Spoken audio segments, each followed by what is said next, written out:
చిన్నానకు రెండో భార్య ఉన్న మాట వాస్తవం అవునా కాదా? ఆ రెండో భార్యతో తనకు సంతానం ఉన్న మాట వాస్తవం అవునా కాదా?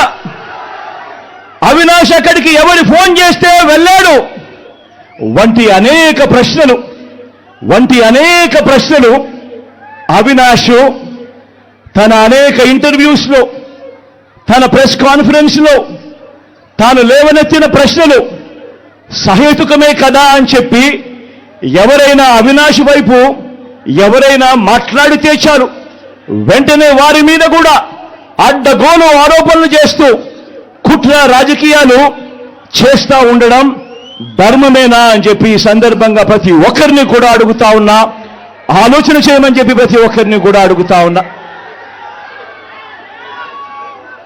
ఇలా చిన్నానను ఓడించిన వారిని గెలిపించాలని తిరగడం కంటే దిగజారుడు రాజకీయాలు ఎక్కడైనా ఉంటాయా అని చెప్పి ఈ సందర్భంగా అడుగుతా ఉన్నా.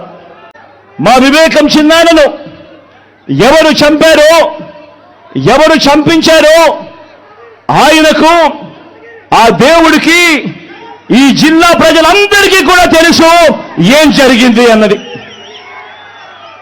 కానీ బురద జల్లేందుకు ఇద్దరు చెల్లెమ్మలను ఎవరు పంపించారో, వారు వెనకాల ఎవరు ఉన్నారో మాత్రం మీ అందరికీ కూడా రోజు కనిపిస్తూనే ఉంది.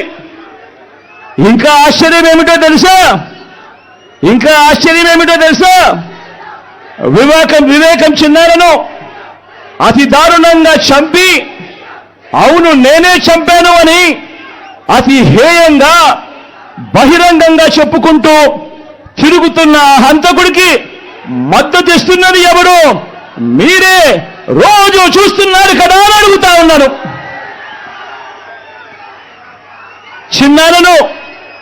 చిన్నానను అన్యాయంగా ఎమ్మెల్సీ ఎన్నికల్లో ఓడించిన వారితోనే, సంఖ్యాబలం లేకపోయినా కూడా ప్రలోభాలతో, అధికార బలంతో ఓడించిన వారితోనే ఈరోజు చట్టా పట్టాలు వేసుకొని తిరుగుతా ఉన్నారు అనంటే దానికి అర్థమేమిటి అని చెప్పి ఈ సందర్భంగా అడుగుతా ఉన్నా.